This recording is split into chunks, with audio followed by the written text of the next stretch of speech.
কবে দেশে ফিরবেন সাকিব, খেলবেন সুপার লিগে?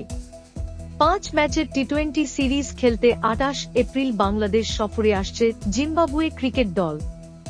আসন্ন সিরিজের জন্য যদিও এখনো দল ঘোষণা করেনি বিসিবি, তবে তার আগে আগামীকাল সোমবার থেকে মাঠে গড়াতে যাচ্ছে ঢাকা প্রিমিয়ার লিগের ডিপিএল সুপার লিগ রাউন্ড। আর শুরুর দিনই মাঠে নামবে সাকিব আল হাসানের দল শেখ জামাল ধানমন্ডি, যদিও তিনি বর্তমানে দেশে নেই। সে কারণে সুপার লিগের প্রথম ম্যাচেও নিজেদের এই তারকা ক্রিকেটারকে পাচ্ছে না নুরুল হাসান সোহানের দল। পরিবারের সঙ্গে এখনো আমেরিকায় অবস্থান করছেন সাকিব, তবে তিনি কবে দেশে ফিরবেন সেটি এখন পর্যন্ত নিশ্চিত নয়। গুঞ্জন রয়েছে 24শে এপ্রিল দেশে ফিরতে পারেন সাকিব।